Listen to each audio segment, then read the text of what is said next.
Hello, welcome to another episode of This, That, and the Other. I'm going down a list again on the various shows of the future, and I'm at this one now. I'm going to be talking today about the expression minding your P's and Q's and the various theories as to how that ever came about. There are several different theories as to the origin of the phrase, but no definite proof as to which one is correct. One suggests that P's and Q's is short for pleases and thank yous. Young children would pronounce them as P's and Q's.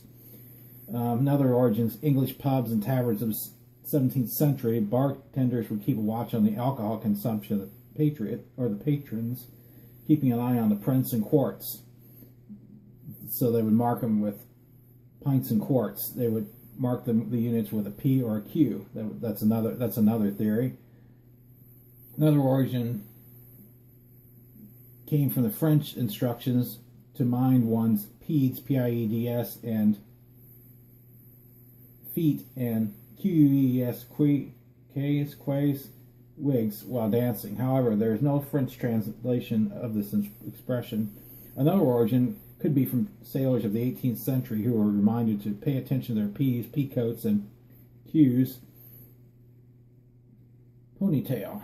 Another possible and viable theory is that after the Norman invasion of 1066, the courts and church and establishment were becoming French-speaking, and the English dialect of the 11th century had no Q's, so one must watch their usage in court or discourse with the French Norman conquerors.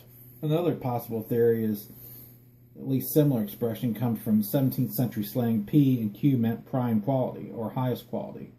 It seems unlikely that the phrase P and Q stood for prime quality because that does not explain the presence of the word and. It is also possible that the expression refers to the careful reading of medieval Latin text. The letters P and Q had various scribal abbreviation symbols for different shortened words. For example, Q with a dot over it was the abbreviation for quad, while P with a line through the tail of the letter was the symbol for per. Minding the abbreviations were interpreted accurately, i.e. that one read per as opposed to post or pro would ensure the correct reading of the text. Another origin of the theory of minding your P's and Q's comes from early printing presses. Printers placed individual letters on a frame to print a page of text. The letters were reversed, making it easy to mistake lowercase p's and Q's in saying the type, and were fined for every spelling mistake. Hence the personal financial importance of accuracy. A reminder to stay watchful of the details could have come from this time as well. In similar setting, this expression has been attributed as an adage to teaching children to spell. Western United States culture attributes mind your P's and Q's to points and questions of conversation, used primarily as a reminder for the proper use of manners, grammar, and dialogue and communication. So, these are various theories as to how the minding your P's and Q's came about. You know that the P's and Q's, the lowercase, do look the same, except the P's go to the right and the Q's go to you got a P going this way to the right, you got the Q going this way to the left. You got sometimes a little tail on the end of the Q too going to the right.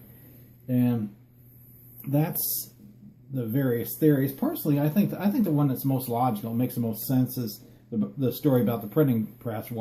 Minding your P's and Q's, and I've heard it being used as also in typing. Mind your P's and Q's because of the similarity of the lowercase letters and them going in different directions. But those are various theories I got off of Wikipedia, and thought I would share it with you. And as always, thanks for watching.